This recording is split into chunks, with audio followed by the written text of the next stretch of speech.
मैं चाहता हूँ कि इंडिया में इंडियन एंटरप्रेन्योर्स जो पैसे नेटवर्किंग क्वेस्ट कंप्लीट करने के लिए भर रहे हैं वो इंडिया में रहें, इंडिया के भले के लिए उसका फायदा हो और नेटवर्किंग के साथ साथ उनको इकोसिस्टम मिले। तो इकोसिस्टम में हम उनको वर्ल्ड क्लास एजुकेशन प्रोवाइड कर रहे हैं। हर एक फेस्ट में हमारे अलग अलग टॉपिक्स को हम एड्रेस कर रहे हैं, उसमें वर्ल्ड क्लास मास्टर क्लासेस हम ऑर्गेनाइज करके दे रहे हैं। ना कि वहाँ पे आओ केवल नेटवर्किंग बनाओ, लेकिन वो मास्टर क्लासेस के थ्रू आपके बिजनेस को मजबूत बनाओ। पिछले 6 साल में हम जो ग्राउंड में इम्पैक्ट लेके आए हैं कॉर्पोरेशन ZP के स्कूल्स में, पुणे में, गुरुग्राम में, तो वो जानते हैं पुणे पिछले 6 साल में हमने जो काम किया है उसके वजह से इवेंचुअली मोलेस्टेशन और रेप में उसका रेट रिवर्स हुआ है। Almost 99.99% of these criminals were under some sort of influence of, आप कह सकते हैं, नार्कोटिक्स या अल्कोहल, नशे में थे तभी उन्होंने ये क्राइम किए। सोबर रहते हुए क्राइम बहुत, माने 5000 में से आप पकड़ लो 2-3 ही लोग होंगे जो एक्चुअल में सोबर थे और उन्होंने ये क्राइम्स किए। ओके, जैसे आपने कुछ देर पहले फिलॉसफी की बात की, तो मैं खुद तत्वमसी में बिलीव करता हूँ। मैंने वेदों का, उपनिषद का काफ़ी अध्ययन किया हुआ है। तो तत्वमसी या अहम ब्रह्मास्मि जो आदि शंकराचार्य ने चीज़ बोली, एक ही चीज़ है, तो वो ये है कि ब्रह्मांड की जब निर्मित हुई थी तो वो जो नाद घूमा था ब्रह्मांड में वो था ओम, वो बिग बैंग के बाद। तो वो ओम से हम सारे बने हैं। हमारा ओलंपिक का परफॉर्मेंस आप उठा के देख लो, हमारे बाकी स्पोर्ट्स में उठा के देख लो, हम एक स्पोर्टिंग नेशन नहीं है, क्योंकि उसका सबसे बड़ा रीज़न है हमारे पास एमेच्योर का टैलेंट बहुत कम है। Amateur registered sport athletes in every sports बहुत कम है, 140 करोड़ का देश होने के बावजूद भी। लीडर्स कनेक्ट फेस्ट की इवेंचुअली मंशा क्या थी कि एक दूसरे की मदद करो, हैंड होल्डिंग करो, और वो लोगों को मदद करो, उनके वीडियोस शेयर करो, उनके फोटोग्राफ्स को लाइक करो जो तुम्हें जानते हो, और उसको एक तरीके से बढ़ावा मिले।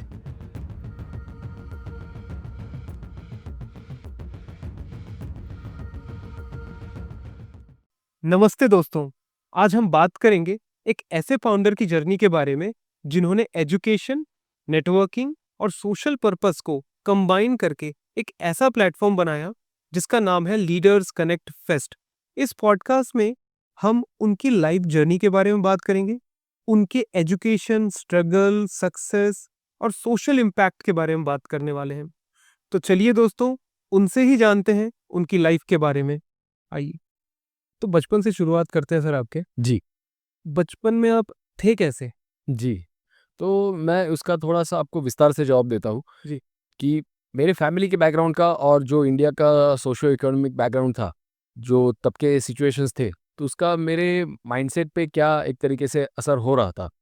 तो अगर हम देखेंगे तो मेरी पैदाइश जो है वो 1988 दिसंबर की है, और तब के टाइम पे अगर देखेंगे तो इंडिया जिस तरीके की सोसाइटी थी, तो हमें अगर किसी को कॉल लगाना है, पकड़ लीजिए पुणे से मुझे किसी को मुंबई कॉल लगाना है, तो वो ट्रंक कॉल होता था, ऐसे ऐसे ऐसे घुमा के। वो ऑपरेटर जो टेलीफोन एक्सचेंज का ऑपरेटर होता था, BSNL ना नहीं होता था तब, टेलीफोन एक्सचेंज होता था, तो वो टेलीफोन एक्सचेंज के ऑपरेटर से कनेक्ट करवा के फिर वो मुंबई कॉल जाती थी या अहमदाबाद कॉल जाती थी, या जो भी हमारे हमारे गांव में हमें कनेक्ट करना है वहाँ पे कॉल जाती थी। तो वो बीच में ऑपरेटर आपको कनेक्ट करके देने तक आपको लाइन में खड़े होना पड़ता था, और उस वजह से इवेंचुअली वो STD बूथ्स जो होते थे ना, वहाँ पे काफ़ी बड़ी लाइन होती थी, तो आपका नंबर आने तक भी काफ़ी टाइम जाता था।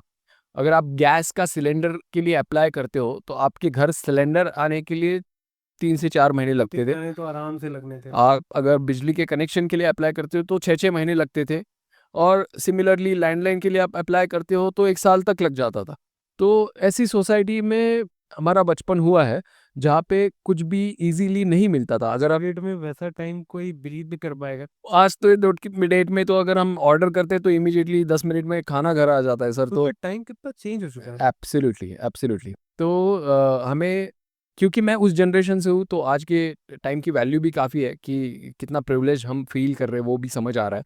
तो इसमें मैं आपको बताऊंगा कि जो इंडिया का तब का बैकग्राउंड था, मैंने 1991 में हमें सोना तक गिरवी रखना पड़ा था एज ए नेशन, राइट। 1992 में थोड़े हालात बेहतर हुए क्योंकि डॉक्टर मनमोहन सिंह ने, नरसिम्हा राव साहब ने थोड़ी इकोनॉमी हमारी ओपन कर दी, तो मल्टीनेशनल ब्रांड्स आने लगे, टीवी पे ESPN दिखने लगा, ZTV दिखने लगा। तो तब के टाइम तक तो मालूम तक नहीं था कि ये केबल टीवी होता क्या है, या DD नेशनल के बाहर या DD मेट्रो के बाहर हमें कुछ दिखाई भी नहीं देता था, तो बाहर की दुनिया क्या है वो तक मालूम नहीं था तब। उसके बाद जैसे सीरीज़ेस थे, स्मॉल वंडर वगैरह, वो देखने लगे हम। तो पता चला कि भाई ये दुनिया कितने अलग लेवल पे पहुंच चुके हैं। जैसे अमेरिका जैसे नेशन हो, WWE वगैरह देखने लगे तो उनकी जो इकोनॉमिक ग्रोथ थी वो उन शोज से रिफ्लेक्ट होने लगी थी।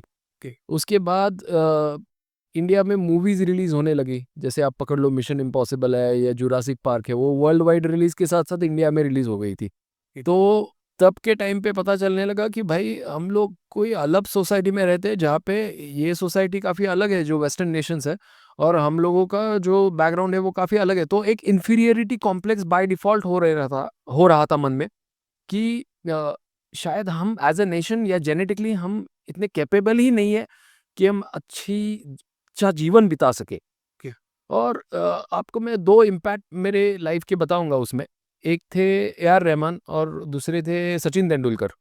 तो वो दोनों का काफ़ी इम्पैक्ट पड़ा मुझ पे, क्योंकि इंडिया कोई वर्ल्ड चैंपियन प्रोड्यूस कर सकता है या हम वर्ल्ड क्लास का कुछ कर सकते हैं, ये उन दोनों की वजह से माइंड में एक तरीके से गए। ये आपके इंस्पिरेशन रहे?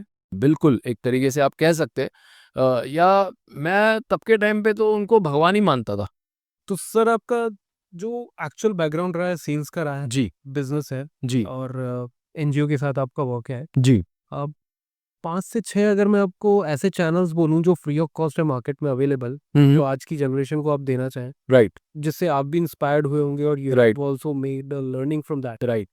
तो ऐसे क्या आप देना चाहेंगे प्लीज़? अगर वो आप बताएँ तो ज़्यादा बेस्ट होगा। बिल्कुल, तो मेरे ख़्याल से जो 6 चीज़ें इंटरनेट पे फ्री में अवेलेबल है, वो रिकमेंड करता हूँ।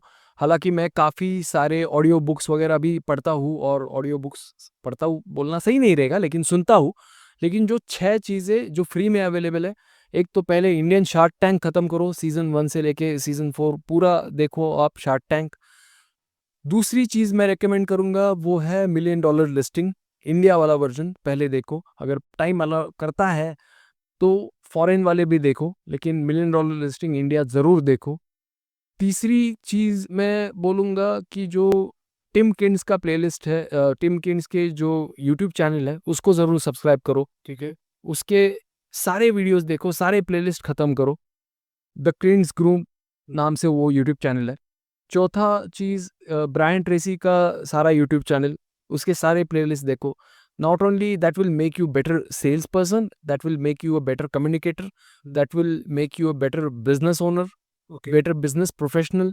अगर आप एंटरप्रेन्योर भी हो तो भी आपको वो बहुत काम आएगा। पांचवा चीज़ मैं बोलूँगा, द ग्रैंड कार्डोन का जो यूट्यूब चैनल है वो ज़रूर सारे प्लेलिस्ट देखो, और ग्रैंड कार्डोन को एटलीस्ट दिन में 2 मिनट दो, एटलीस्ट। क्योंकि अगर कोई व्यक्ति ऐसा है जो आज के टाइम पे भूखा नंगा है, कि उसकी शायद इतनी स्किल सेट है कि शायद 10-15 हज़ार रुपए ही मैक्सिमम कमा पाए। अगर वो व्यक्ति डेली ग्रैंड कार्डोन को देखने लगे, आई कैन चैलेंज कि उसका 2 साल में भविष्य पूरी तरह से बदल जाएगा। सीरियसली? हाँ, तो वो ग्रैंड कार्डोन का इम्पैक्ट है, वो स्किल सेट में आपको फ़र्क दिखेगा अगर आप उसको डेली सुनते गए। उसके साथ-साथ मैं एक मूवी है, पेरेंट्स के साथ मत देखो, लेकिन अकेले ज़रूर देखो। That movie is a wolf on the Wall Street. तो wolf of the Wall Street Leonardo DiCaprio की, उसमें जॉर्डन बेलफोर्ट का उन्होंने रोल प्ले किया है, जो कि एक्चुअल एक रियल लाइफ कैरेक्टर है। ओके। तो उसमें बाकी उसने जो स्कैम किया वो चीज़ों में मत पड़ो, लेकिन उसकी जो स्पीच है उसके एम्प्लॉइज़ के सामने, किस तरीके वो एक अपने एम्प्लॉइज़ को मोटिवेट करता है। क्योंकि आपने सेल्स की बैकग्राउंड की बात की, तो सेल्स में आके आपकी ज़िंदगी किस तरीके से बदल सकती है, वो आप उस मूवी में देखो। उसके साथ-साथ उसने जो द कॉल्स किए हैं उस मूवी में, स्पेशली मैं 2 कॉल्स को रिकमेंड करूँगा, जो उसने ऑलरेडी एक एस्टैब्लिश्ड बिज़नेस बनाने के बाद वो कॉल किया है, वो एक कॉल उसमें बहुत सुंदर कॉल है। और उसके साथ-साथ जो पहला उसने कॉल लिया हुआ है उस मूवी में, जहाँ पे वो बेसिकली एक ऐसे कंपनी के शेल कंपनी के शेयर्स बेच रहा है, जो कि एक गैराज में काम कर रही है, या उन्होंने एक गैराज का खाली पता दिखाया है। तो वो जिस तरीके से उसने ऑपरेट किया है उस कॉल पे, वॉइस मॉड्यूलेशन, मैं मेरे एम्प्लॉइज़ को हमेशा वो 3 क्लिप्स जो है वो यूट्यूब के दिखाता हूँ कि आप अगर वॉइस मॉड्यूलेशन सीखना चाहते हैं, Wolf of the Wall Street के वो 3 क्लिप्स आप हमेशा देखिए। आपको आपके वॉइस मॉड्यूलेशन में ज़मीन आसमान का फ़र्क दिखाई देगा। ओके, बट लेनार्डो की बहुत सारी मूवीज बहुत बेस्ट है। मैं टाइटैनिक का तो सबसे बड़ा फैन हूँ। बिल्कुल बिल्कुल। टाइटैनिक देखी आपने? अरे किसने नहीं देखी सर, टाइटैनिक नहीं देखी तो क्या ही आपने मूवीज देखी है। मतलब टाइटैनिक में अ, जो एक्चुअल फीलिंग, मतलब जी मैंने टाइटैनिक ना बहुत छोटे एज में देखी थी। जी। और मैं सीरियसली बोलूँ, मैं उस मूवी से उस बंदे का बहुत तगड़ा फैन हूँ। बिल्कुल ठीक है, बिल्कुल मतलब उसमें जो एक्चुअल एक एसेंस ऑफ लव जिस तरीके से दिखाया गया है, बिल्कुल। और जिस तरीके से टाइटैनिक सिंक हुआ था, हम्म। और उस सिचुएशन पे वो जिस तरीके से पिक्चराइज और डायरेक्ट हुई, माय गॉड।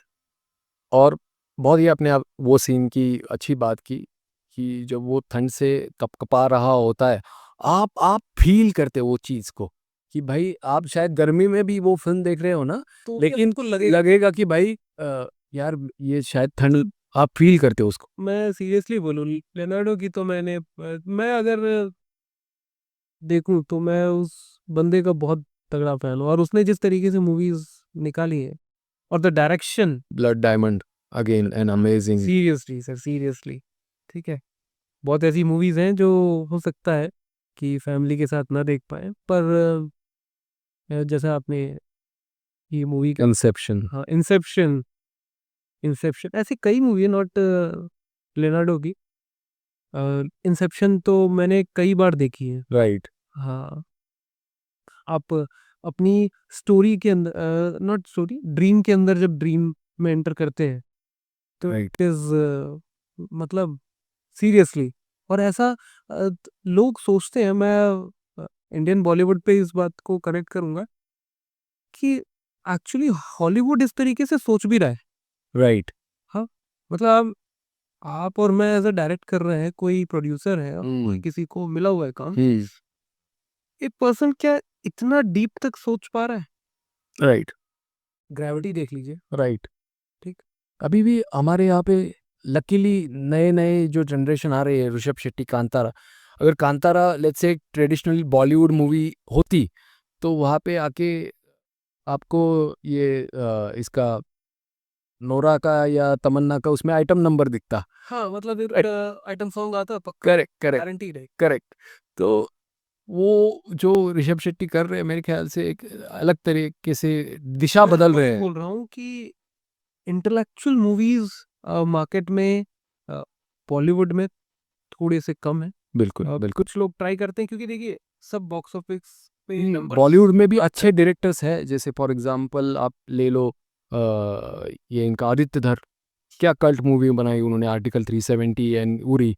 अभी धुरंधर पे भी मेरे काफ़ी दोस्त क्योंकि फिल्म लाइन से जुड़े हुए हैं, ओके। तो धुरंधर के बेसिकली एक्शन सिनेमेटोग्राफर वगैरह जो है वो मुझसे अच्छे कनेक्टेड है, तो मैं जानता हूँ उसकी स्टोरी किस पे बेस्ड है। It is based on basically the spies who are doing covered operation in Pakistan, so वो काफ़ी। हाँ, जो अभी जो रिसेंट अजीत डोभाल साहब ने स्ट्रेटजी अडॉप्ट की अननोन गनमेन्स, तो हाँ, तो सर, अननोन गनमैन की तो बात ही मत करो। Correct correct correct. उससे तो बेचारे पाकिस्तान में हाहाकार मचा हुआ है। बिल्कुल बिल्कुल, तो उसके ऊपर वो मूवी बेस्ड है, और बेसिकली उसकी माने आदित्य धर जैसे बहुत ज़बरदस्त डायरेक्टर है, फरहान अख्तर ने भी काफ़ी अच्छी मूवीज़ बनाई, लक्ष्य बनाई, दिल चाहता है बनाई। मैं कभी भी कोई कमीशन ऑफिसर को मिलता हूँ आर्मी नेवी एयरफोर्स के जो लक्ष्य के बाद बने, मेजॉरिटी वेयर इंस्पायर्ड बाय लक्ष्य।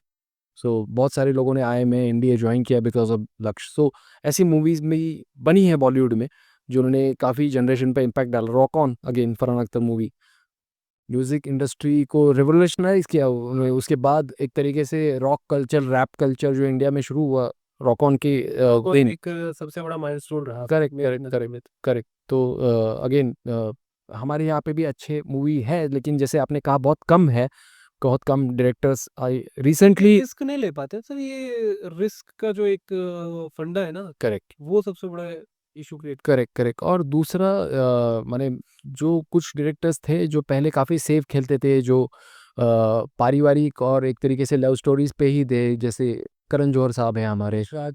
यशराज है, लेकिन करण जौहर को मैं डेफिनेटली अभी यहाँ पे कॉन्ग्रेचुलेट करना चाहूँगा जिस तरीके की रीसेंट मूवीज़ उन्होंने बनाई।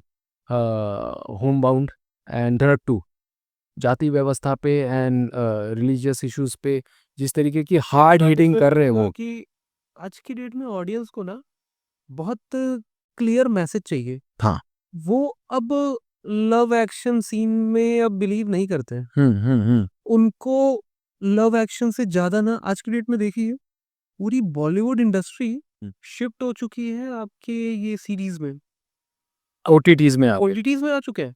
वो अब उनका कोई मतलब है, मूवीज आज भी थिएटर्स सैयारा तो चल पड़ी। मैंने सुना कि सैयारा शायद डेब्यूटेंट्स का सबसे बड़ा कलेक्शन था, माने कोई इंडियन डेब्यूटेंट। हाँ मैं मूवी का क्रिटिक्स नहीं हूँ हाँ और ना मैं मूवी सैयारा देखा हूँ, हाँ हाँ हाँ हाँ पर जो मुझे अंडरस्टैंडिंग हुई वो टिपिकल नॉर्मल लव स्टोरी है। टिपिकल उसकी ब्रांडिंग इस तरीके से की गई, बिल्कुल पीआर फेक पीआर पीआर पे ही फोकस है। बिल्कुल वो पीआर अगर वैसा नहीं हुआ रहता तो मुझे नहीं शायद वो कि चलती भी। वैसा करेक्ट मूवी उस तरीके से चलती। करेक्ट। ठीक है, आपने मेरे Saiyaara is a masterpiece how a PR should be done. हाँ, आप इससे केस स्टडी उठाओ, बिल्कुल आप इससे पूरा ज्ञान लो कि भैया बिल्कुल कैसे मेट्रोज में न रिलीज करके, मेट्रोज में कम थिएटर रख करके जो टियर 2 टियर 3 सिटीज या अंदर घुस के जो लोगों ने टीआरपी बटोरी है Right. और जो छोटे मोटे इन्फ्लुएंसर्स को शाउट आउट करवाया, करेक्ट करेक्ट करेक्ट डिजिटल का कितना प्यारा एग्जाम्पल है, किस तरीके से आप इमोशन को बिजनेस में कन्वर्ट कर सकते हैं। बिल्कुल बिल्कुल और अगर किसी के पास देखिए मूवी बना रहे हैं तो मूवी के को सेल आउट करने के लिए, मूवीज को स्क्रीन देने के लिए उनके पास फंड्स हैं, ठीक है। हम्म तो बट ऑब्वियस सी बात है, बट उन्होंने स्क्रीन प्ले कम किया, हम्म मेट्रोज पे कम स्क्रीन डाले और ऐसे इन्फ्लुएंसर को बैठा बैठा के रुलाया है कि भाई तुम जा करके तुम रोना ही है तुम। राइट राइट ठीक राइट है, मैं बहुत ज्यादा डीप नहीं जाऊंगा सर, बिल्कुल ठीक। बिल्कुल कंट्रोवर्सी कर बट हाँ, ये एक अच्छी केस स्टडी है बिल्कुल बिल्कुल एंड पीपल शुड लर्न कि भाई डिजिटल विथ मनी और ये जो सोशल इम्पैक्ट जो छोटे मोटे इन्फ्लुएंसर्स ने छोटा अपना अपना एक लेवल है, उस तरीके से कैसे उसको क्रिएट करके एक अच्छा बिजनेस, राइट अच्छा कलेक्टिव बिजनेस बॉक्स ऑफिस से निकाला जा सकता है, इससे लेना चाहिए। बिल्कुल बिल्कुल बिल्कुल तो सर मैं इस पे आता हूँ कि इन सब चीजों से हम्म, आपकी साइकोलॉजी डिसाइड करें अगर, हम्म, तो what kind of belief system you are having. Hmm, ठीक है, अगर मैं इसको 2-3 शब्दों में अगर समझने की कोशिश करूं तो जैसे मैंने बताया कि हिस्ट्री का हम एक यूट्यूब चैनल भी रन करते हैं, तो हिस्ट्री का जो यूट्यूब चैनल है उसका नाम बता। मराठा हिस्ट्री मराठा हिस्ट्री जी यूट्यूब पे मिलेगा। अवेलेबल है जी। ओके।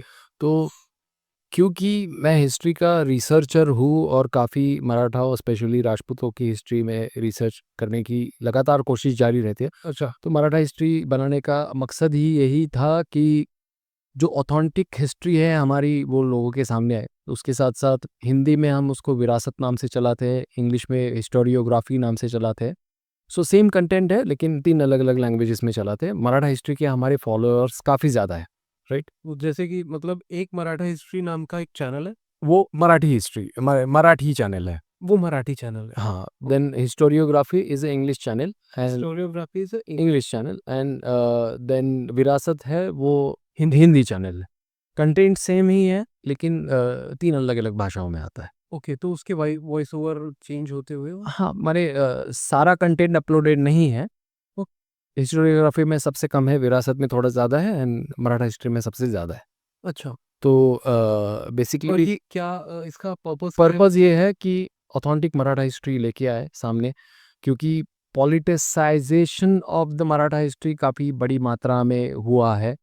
अनफॉर्चुनेटली ऐसे दिखाया गया कि शायद कोई जाति के मराठास दुश्मन थे या मराठा एम्पायर जो बनाया था वो एक जाति ने बनाया था।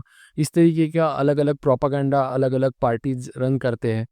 तो ऐसे नहीं है, मराठा एम्पायर जो बनाया है, या आपका बिलीव पूछूं या द फैक्ट इज दिस कि मराठा एम्पायर जो बनाया है वो सारी जातियों ने मिल के बनाया, राइट। अच्छा, सारी जातियों का इसमें कंट्रीब्यूशन है। तो सिर्फ मराठा है ऐसा बोल सकते हैं या नहीं, ऐसा नहीं बोल सकते? नहीं, मराठा जो कास्ट है ना, हाँ, उसके नाम पे अगर एम्पायर भी बना है तो भी आप पकड़ लो कि जो राजाएं है वो भी सारे मराठा नहीं है, राइट। अच्छा। होलकर धनगर समाज से आते हैं, जो one of the biggest Maratha emperors थे, राइट। देन एक one of the legendary Maratha king थे, मैं नाम नहीं लूँगा, कंट्रोवर्सी नहीं क्रिएट करनी है, but he was the son of a Muslim wife, right. Okay. तो बेसिकली बाजीराव साहब जो थे ब्राह्मण थे, right.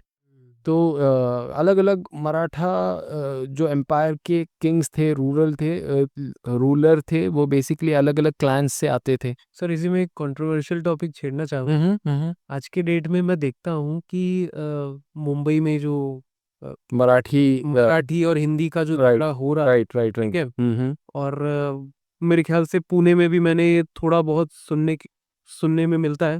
Actually I belong to Bhilai Chhattisgarh. Right right uh, right. मेरा जो रूट है वो गोरखपुर यूपी से है, अरे वाह, ठीक है। योगी साहब। तो मैं पुणे में वर्क कर रहा हूँ। कर्म भूमि मेरी पुणे है। बढ़िया। तो क्या हमें भी डरना चाहिए लैंग्वेज को लेकर के? सर मैं गुजरात में मैंने काफ़ी काम किया मुझे है। क्योंकि मैं बहुत मैं ऑनेस्टली बोलूँ, मैं मैंने मराठी बोलने को जाऊं हाँ तो it is not very easy term to me कि मैं हाँ प्रोनाउंस, तो क्योंकि मैं मैं मेरा जो ग्रामर। पर्सनल ओपिनियन है ना, मैं आपको पर्सनल ओपिनियन बताता हूँ, मैं ये नहीं बोलूँगा कि ये सही है या गलत है, राइट। मेरा ओपिनियन ये है कि आप जहाँ पे भी रहते हैं, राइट, वहाँ की अगर आप भाषा सीखने की कोशिश करेंगे, राइट, नहीं, आई एम करेक्ट 100% कि मेरा इंटरेस्ट है कि मुझे कोई सिखा दे। करेक्ट, तो कोशिश करना उसमें बिल्कुल डिफिकल्ट नहीं है। अभी मराठा हिस्ट्री चैनल में ना, आपको सीरियसली एक बात बोलूं, हाँ मुझे अगर बोलना है कि यार मैं खाना खा लिया है, राइट तो और मैं पूछना है, हाँ तो मैं पूछूंगा जीवन केला है का। बढ़िया, वही तो आप जैसे ही ये आपने सेंटेंस बोला ना, आपने मेरा दिल जीत लिया हाँ, कि भाई इसको थोड़ा बहुत मराठी आता है, हाँ, राइट। तो मैं अगर तमिलनाडु में हूँ और मैं ये बोलूँ कि मैं कोशिश भी नहीं करना तमिल सीखने की, या मैं गुजरात में हूँ और मैं अगर ये बोलूँगा कि मैं यहाँ पे खाता हूँ और मैं कोशिश भी नहीं कर रहा, तो वो ऑफेंसिव चीज़ है। मैं मानूंगा कि ये ऑफेंसिव चीज़ है, क्योंकि मैं गुजरात में रहा था, राइट। मैं काशीपुर में रहा था, राइट। तो अगर मैं वहाँ पे जाके ये बोलने लगूँ कि मुझसे मराठी में बात करो, तो मेरे ख्याल से उनके लिए ऑफेंसिव है। Compulsion is wrong. Compulsion is If you're absolute interested to learn, that is very fruitful.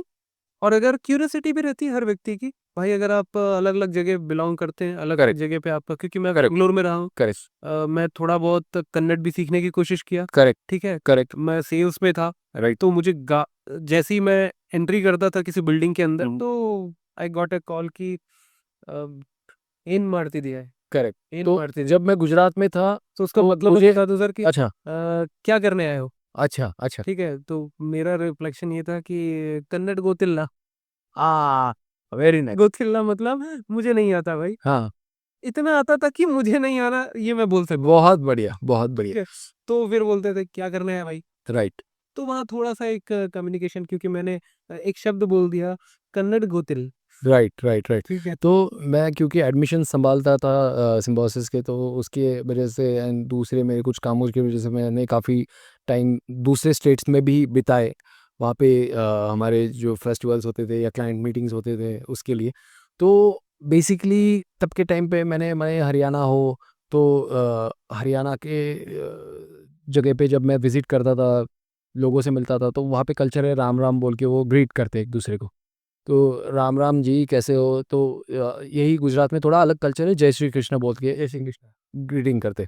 तो कभी भी मैं कोई एंटरप्रेन्योर को वगैरह मिलने जाता था या कोई इन्फ्लुएंसर को मिलने जाता था, इन्फ्लुएंसर में छपरी इन्फ्लुएंसर्स की बात नहीं कर रहा, समाज के जो एक्चुअल इन्फ्लुएंसर्स हो, बेस्ट बहुत है। करेक्ट, तो उनसे मिलने जाता था, तो उनको ग्रीट करता था जय श्री कृष्ण बोल के। वहाँ पे तो बोहरा समाज भी आपको, माने जो मुस्लिम बोहरा समाज है ना, वो भी आपको जय श्री कृष्ण बोल के ग्रीट करते। सीरियसली। हाँ, तो वो कल्चर है गुजरात का, ओके। राइट। तो उनको कोई ऑफेंस नहीं मालूम होता है कि भाई आप उनको जय श्री कृष्ण बोल के ग्रीट करते हो। तो हर एक जगह का कल्चर होता है, राइट। एक बात बोलना चाहूंगा, जाति धर्म सिर्फ पॉलिटिक्स तक ही सीमित है, उसके आगे लोगों ने खुद ही इसको प्रोवोकेट किया हुआ है। हाँ, माने अनफॉर्चुनेट ट्रूथ ऑफ इंडिया। पहले से देखा जा रहा है कि जो लोग पॉलिटिक्स, मतलब पॉलिटिक्स मीन सर, जो लोग समाज के बड़े तबके पे थे, उन्होंने ही इन सब चीज़ों पे बहुत ज़्यादा प्रोवोकेशन किया। डिवाइड एंड रूल, अगर मैं आपको बोलना चाहूँ, अंग्रेजों ने भी वही किया, ठीक है। हाँ हाँ, जैसा आप बता रहे थे, आगे आप बताएं। जाति व्यवस्था मैं पर्सनली बहुत घटिया चीज़ मानता हूँ। हाँ, मैं I also believe this. Correct कि बेसिकली आपको ह्यूमन को ह्यूमन की तरह ट्रीट करना चाहिए, तो ज़्यादा बेस्ट। राइट। उसके स्किल्स के अनुसार उसको वो अपने आप ही कमाएगा, राइट। तो अनफॉर्चुनेट है कि हमारे यहाँ पे वर्ण व्यवस्था रही है, और वो जो आरक्षण की जो प्राविधान है वो उसी वन व्यवस्था को एक तरीके से अपलिफ्ट करने के लिए है। वन व्यवस्था को डिमोलिश करने के लिए, अपलिफ्ट करने के लिए नहीं, डिमोलिश करने के लिए है कि भाई SC ST स्पेशली जो हमारे भाई है, उनको अगर एक तरीके से बूस्ट दिया जाए कि समाज में तुम अच्छी ज़िंदगी बिताओ, तो मेरे ख्याल से वो जाति व्यवस्था कम होने में बहुत असर पड़ रहा है, और वो हमें अर्बन सिटीज़ में दिखाई दे रहा है। अगर आप मुंबई में जाओगे तो कोई आपको जाति नहीं पूछेगा। पुणे में और कम होते होते जाता, मैं सॉरी, थोड़ा-सा लोग पूछ लेते, यहाँ के जो वर्नाक्युलर लोग हैं वो, लेकिन मेजॉरिटी लोग पूछते नहीं है कि आप कौन से जाति से बिलॉन्ग करते हो, राइट? अब अगर मैं इसके बाद अगर आगे बढ़ूँ आपसे, हुँ, हुँ। तो आपकी एम्पावरिंग सोशल वेलफेयर नाम की एक सोसाइटी है, एनजीओ है। एनजीओ, जी, ठीक है? जी। तो इस एनजीओ को आपने कब स्टार्ट किया, और ये आफ्टर आईएम हुँ, आप कैसे इस पे आते हैं, और यही क्यों आपने स्टार्ट किया? आप एक जॉब कर सकते थे, आप एक बिजनेस, राइट, प्रॉपर बिजनेस कर सकते थे। राइट। आपने सोशल कनेक्ट करते हुए बिजनेस, या फिर आप, मैं बोलूँगा कि एनजीओ के साथ वर्क कर रहे हैं? मेरे 2 बिज़नेसेस भी है इसके अलावा। अच्छा। तो जैसे मैंने बोला कि मराठा हिस्ट्री वाला तो है ही हमारा, वो कमर्शियल पर्पस से हम चलाते हैं, राइट। एंड उसके साथ साथ जो दूसरा बिजनेस है मेरा, बी एस्थेटिक नाम का बिजनेस है, जहाँ पे हम स्पोर्ट्स ट्रेनर्स प्रोविजन करते हैं, उसके साथ साथ स्पोर्ट्स इवेंट मैनेजमेंट करते हैं। तो वो मेरे 2 अलग बिजनेसेस है। एनजीओ की जहाँ पे बात हम कर रहे हैं, उसका जो शुरू करने का मकसद ये था हमारा कि हम लोग 3 भारत की जो समस्याएं हैं उस पे हम एड्रेस करना चाहते थे। एक है प्रिवेंशन ऑफ सेक्सुअल हैरेसमेंट का जो अवेयरनेस है, वो भारत में कम है, बहुत कम है। माने कॉर्पोरेट्स या एमएसएमई, एसएमईज़ जो उसको अफ़ोर्ड कर सकते हैं, उसकी ट्रेनिंग देना। POSH and POCSO? पॉस्को तो स्कूल के लिए हो गया, हाँ, मतलब लेकिन मीन्स हाँ, लेकिन वो बेसिकली हम लोग पॉश आप ऑर्गेनाइजेशनल करना चाह रहे हैं, ऑर्गेनाइजेशन ही आपका फोकस है। पॉश के लिए तो ऑर्गेनाइज़ेशन ही पॉश फ़ोकस है। ऑर्गेनाइजेशन? तो स्कूल में पॉस्को की ट्रेनिंग में हम फ़िलहाल नहीं पढ़े हैं। नहीं। तो हम लोग जो टियर 3, टियर 4 हम कह सकते हैं टाउन्स या सिटीज़ है, जहाँ पे जो पत संस्थाएँ हैं, कारखाने हैं, एमएसएमई, एसएमई, फैक्ट्रीज़ है, ठीक है। तो वहाँ पे पॉश का अवेयरनेस लगभग ज़ीरो है, और ये भारत भर की स्थिति है।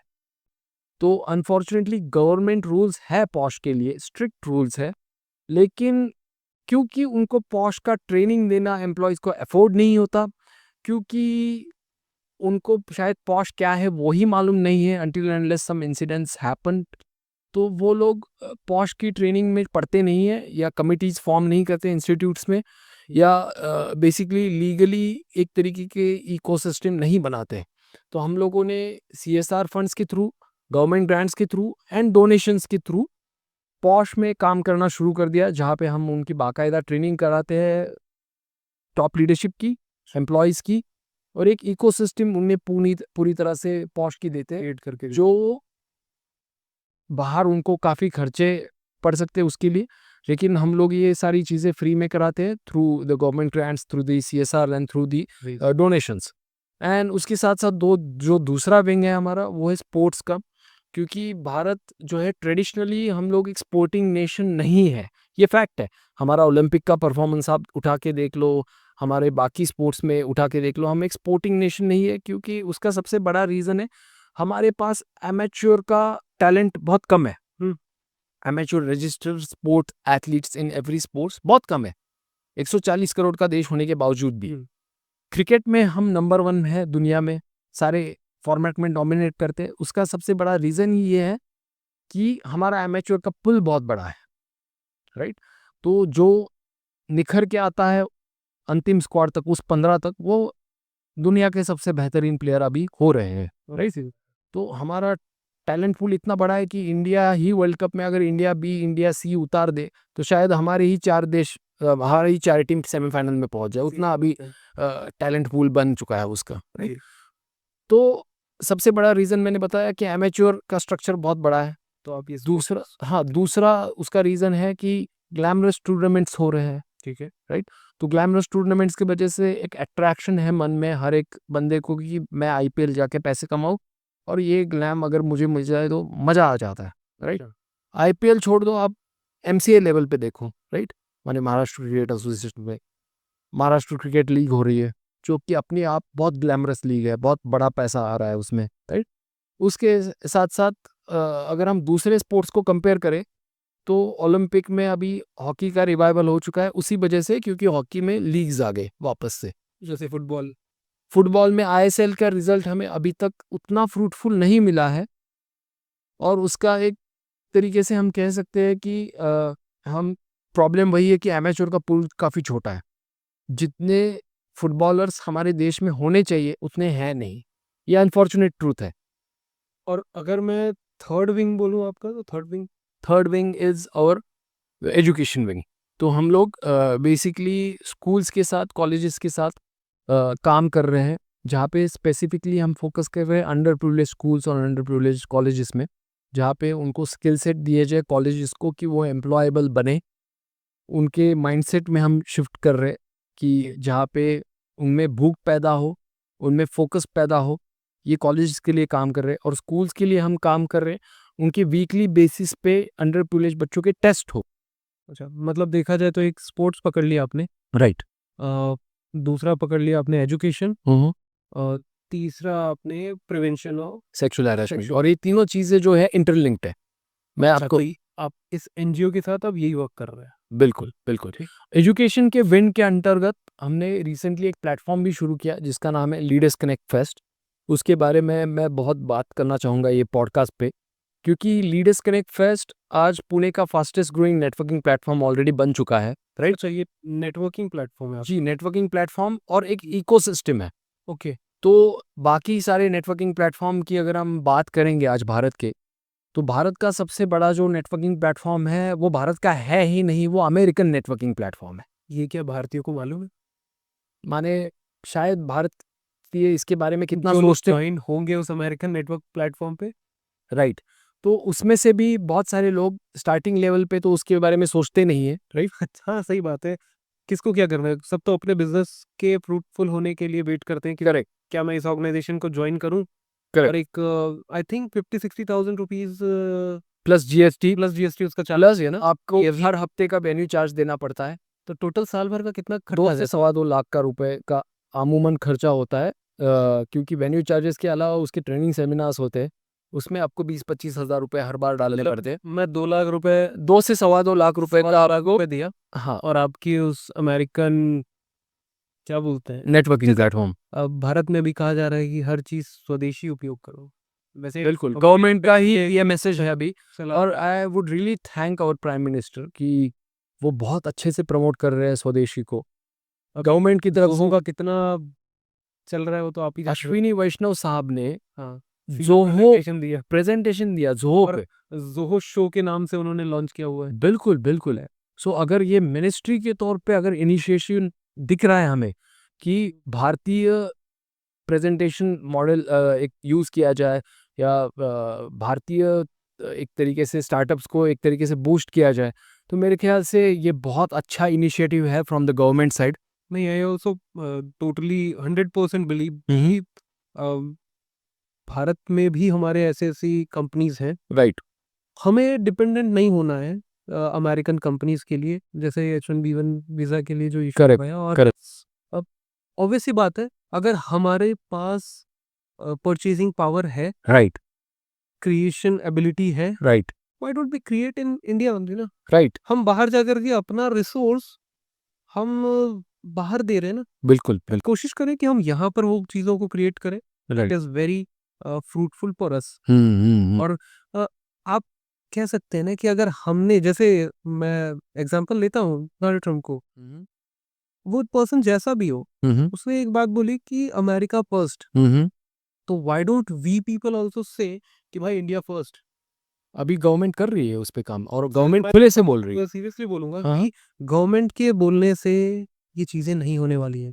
हुँ, ठीक है? हुँ। आपके और मेरे जैसे और हमारे लाखों लोगों के एक परसेंट के सपोर्ट से चीजें सिस्टम बिल्कुल, इकोसिस्टम है सर। बिल्कुल मतलब मैं आज बोलूं और कल हो जाए, हम चाइना पे डिपेंडेंसी कल छोड़ दें, ऐसा हो नहीं सकता। अभी दिवाली आ रही है, ठीक है, आप देखेंगे हम सबके घरों में चाइनीज झालर जलते हुए, राइट ठीक। राइट पर मैं ये चाहता हूँ कि हम कल के फ्यूचर में हम कोशिश करें कि हम अपनी चीजें डेवलप करें। बिल्कुल बिल्कुल और बहुत बड़ा मार्केट है सर। बिल्कुल बहुत India itself is a small world. हाँ, हम हमें 140 करोड़ लोग नहीं हैं. किसी की कि हमें किसी देश से हमें इंपोर्ट करने की, हम तो एक्सपोर्ट में महारथी बन सकते हैं। हाँ, वो थोड़ा हम मेरे ख्याल से अलग डायरेक्शन में जाएंगे. वर्ल्ड से डिस्कनेक्ट नहीं होना है. नहीं, मैं डिस्कनेक्ट होने की बातें नहीं कर रहा। हम्म. मैं मेड इन इंडिया चाहता हूँ। राइट और मेरा कोर बिलीफ है, मैं मेड इन इंडिया चाहता हूँ, क्योंकि मैं बचपन में, मुझे याद है, मेड इन जापान के पेन यूज़ करता था। राइट ठीक है, मेड इन चाइना की चीज़ें यूज़ किया मैंने। राइट ठीक है, और आज भी हम बहुत सारी चीज़ों को यूज़ करते हैं। हम सभी चीज़ों में मैन्युफैक्चर्ड बाय इंडिया नहीं है, ठीक। पर मैं हर प्रोडक्ट पे इंडियन, जो भी मेरे सामने प्रोडक्ट दिख रहे हो, राइट. ठीक है। अभी हम बहुत सारे लोग ये बात कर रहे हैं कि boycott McDonald's going to Haldiram या boycott Domino's going to Oven Story. मेरा कंसर्न बायकॉट नहीं है। करेक्ट. बायकॉट करके आप अपने आप को प्रॉब्लमेटिक सिचुएशन में लाओगे। बिल्कुल बिल्कुल. और वहाँ वो कंपनीज जैसे एग्जांपल जो आपके मैंने अगर दिए. स्पेस खाली था, हम्म. तभी तो कोई कंपनी या कंट्री एंटर करती है। करेक्ट. ठीक है, और इस पे मैं आपको और एक और ये सारे जो ब्रांड्स हैं ना, वो बहुत सारे भारतीयों को रोजगार दे रहे हैं. तो उनको आप बॉयकॉट करेंगे ना, तो वो भारतीयों का भी नुकसान है.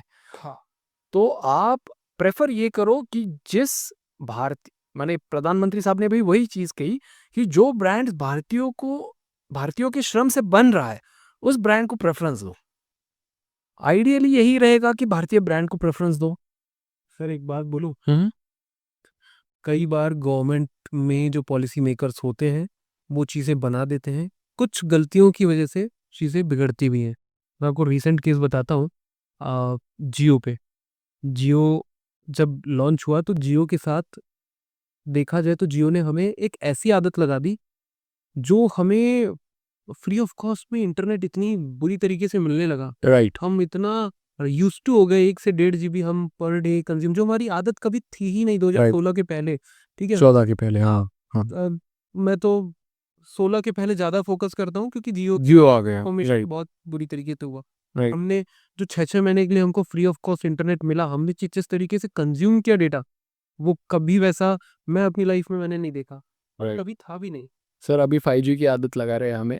सर 5G फ्री मिल रहा है ना, तो बीएसएनएल जियो के लॉन्च के बाद पूरी कंपनीज चैटर हुई। राइट. ठीक है, टाटा, इंडिकॉम और क्या क्या कंपनियां नाम हुआ करती थी। ठीक, शैटन होने के बाद आज की डेट में बीएसएनएल को फिर रिवाइव किया जाए। रिवाइव किया जा रहा है. ठीक है, तो मैं ये समझता हूँ कि पॉलिसी मेकर्स ने कुछ तो गलतियां की होंगी, जिसमें और बीएसएनएल जिस तरीके से अब लॉन्च हुआ है, उस पे करीब करीब 80 to 90% आईटी का जो एक्सपेंडिचर है, उस पे शिफ्ट किया गया है, वो बीएसएनएल को रिवाइव करने के लिए। करेक्ट. और उसमें पूरी तरीके से स्वदेशी यूज किया जा रहा है। मैं माने कोई पार्टी या बेसिकली हाँ बेसिकली टॉकिंग अबाउट बिल्कुल. मैं देखिए कुछ जब ज्योतिरादित्य सिंधिया कांग्रेस में भी थे ना, हम्म। मैं उनका बहुत बड़ा फैन था. The way he communicates with the people, जो भी उन्होंने पोर्टफोलियो कांग्रेस के टाइम पे भी संभाले, तभी मैं उनका फैन था, अभी भी फैन हूँ. एयरपोर्ट इंफ्रास्ट्रक्चर इंडिया का जो ग्रोथ हुआ है, that happened under his tenure. आज जो बीएसएनएल का रिवाइवल हो रहा है, that is happening under his tenure. One of the most fantastic ministers we ever had. Even while he was in Congress, he was doing fabulous job. And अभी भी बहुत जबरदस्त काम कर रहे हो. ठीक, तो सर मैं इसके बाद फिर एलसीएफ पे आता हूँ कि आपने लीडर्स कनेक्ट फेस्ट बनाया हुआ है, राइट. और उसके साथ आप लोगों को कनेक्ट कर रहे हैं। करेक्ट. ठीक है, करेक्ट. तो स्वदेशी बोल देने से सर मैं क्या ज्वाइन कर लूँ आपके साथ? हाँ, तो एक मैं स्वदेशी वाला पॉइंट थोड़ा सा और इलैबोरेट करूंगा. जो अमेरिकन नेटवर्किंग प्लेटफॉर्म की मैं बात कर रहा था, यहाँ पे जो उसके मास्टर फ्रेंचाइज ओनर्स है, नेशनल लेवल पे, रीजनल लेवल पे, इवन सिटी लेवल पे, सिटी के जो जोन्स होते हैं वहाँ पे भी उसके फ्रेंचाइज ओनर्स होते. हाँ, उसकी माने आय कटा लो, एंड उसके बाद जो पैसे जाते, majority of the money is going to US है. Okay, right. Is it? It is absolute true. Okay, ठीक है. तो क्योंकि मैं उससे काफ़ी साल तक जुड़ा हुआ था और बेसिकली मैं लीडरशिप रोल पे भी रहा था उस प्लेटफॉर्म के। ओके, तो मैं जानता हूँ कि पैसे कहाँ पे जा रहे हैं। You are not going to take the name? Of course not. Okay, done. तो बेसिकली मेरे को सू नहीं होना है, लेकिन ठीक है, ठीक। उनको मालूम है कि मैं किसके बारे में बात कर रहा हूँ। चलिए। तो उसकी वजह से हो क्या रहा है कि आप इंडियन एंटरप्रेन्योर्स जो पैसे उनकी नेटवर्किंग क्वेस्ट कंप्लीट करने के लिए भर रहे हैं, वो जा रहे हैं यूएसए। ठीक है। यूएसए एक छोटा-सा टेन्योर छोड़ दे, तो कभी भी इंडिया का फ्रेंड नहीं रहा है। हुँ, तो जो पैसे जा रहे हैं उससे यूएस गवर्नमेंट को टैक्स मिल रहे हैं बिल्ट हो रहा है, हाँ। और इवेंचुअली आप हुँ, पकड़ लो, ये इंडिया के खिलाफ इस्तेमाल हो रहे हैं, ऑब्वियस सी बात है। राइट? हाँ, तो मैं चाहता हूँ कि इंडिया में इंडियन एंटरप्रेन्योर्स जो पैसे नेटवर्किंग क्वेस्ट कंप्लीट करने के लिए भर रहे हैं, वो इंडिया में रहें। ठीक है, इंडिया के भले के लिए उसका फ़ायदा हो ओके, और नेटवर्किंग के साथ-साथ उनको इकोसिस्टम मिले। ओके। तो इकोसिस्टम में हम उनको वर्ल्ड क्लास एजुकेशन प्रोवाइड कर रहे हैं। हर एक फेस्ट में हमारे अलग-अलग टॉपिक्स को हम एड्रेस कर रहे हैं। उसमें वर्ल्ड क्लास मास्टर क्लासेस हम ऑर्गेनाइज़ करके दे रहे हैं, ना कि वहाँ पे आओ केवल नेटवर्किंग बनाओ, लेकिन वो मास्टर क्लासेस के थ्रू आपके बिज़नेस को मजबूत बनाओ। उसका मकसद ये है, गवर्नमेंट का स्टैटिस्टिक्स है एमएसएमई मिनिस्ट्री का, कि जो बिज़नेसेस स्टार्टअप स्पेशली शुरू हो रहे हैं, ठीक है। पहले 5 साल में 90% फेल हो रहे हैं। जो 10% बच रहे हैं, उसमें से 90% अगले 5 साल में फेल हो रहे हैं। अच्छा, तो ये काफ़ी हॉरिबल स्टैटिस्टिक्स है और उसके जो सबसे बड़े 10 साल बाद तो एक ही बिज़नेस बचा 100 में से।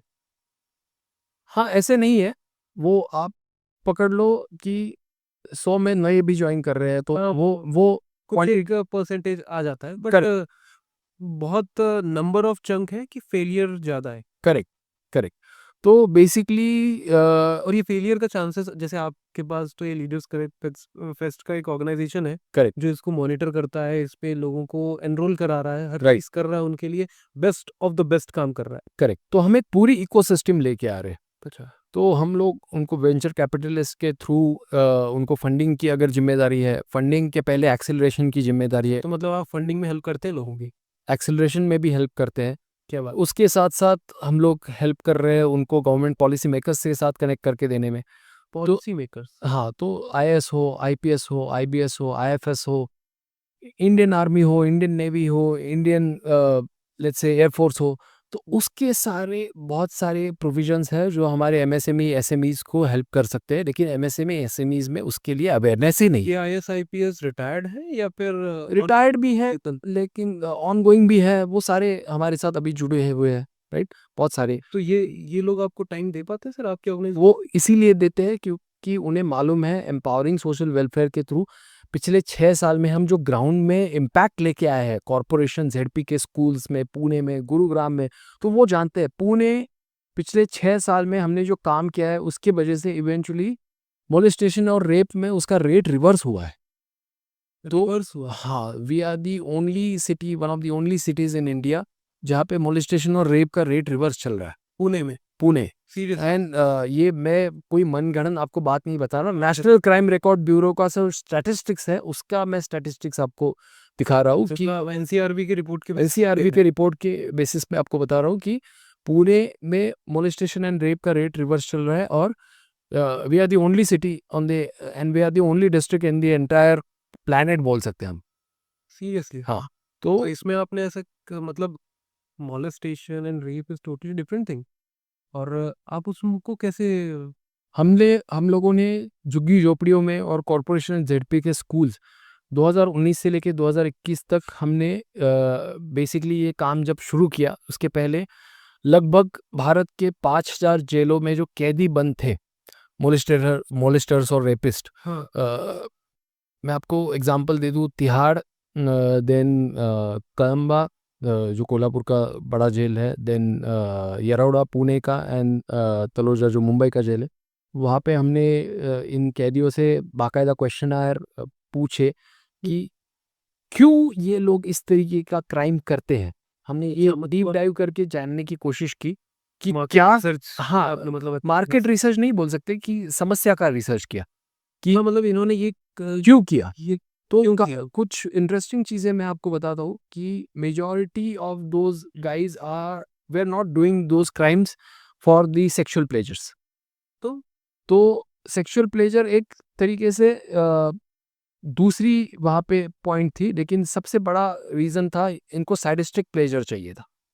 ये मेजॉरिटी क्रिमिनल्स बचपन में बहुत पिटे थे उनके पेरेंट्स से, तो इनके लिए प्लेजर मिलने का तरीका यही था, या पेरेंट्स से पिटे थे, at the same time teachers से पिटे थे।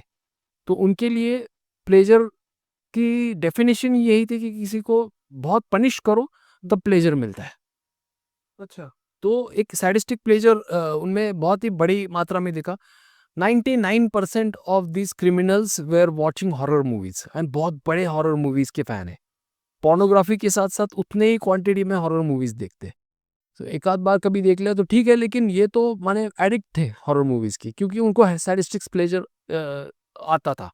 मतलब तो साइकोलॉजी का बहुत बड़ा इम्पैक्ट रहा है। साइकोलॉजी का बहुत बड़ा इम्पैक्ट रहा है, and almost 99.99% of these criminals were under some sort of influence of, आप कह सकते हैं, नार्कोटिक्स या अल्कोहल।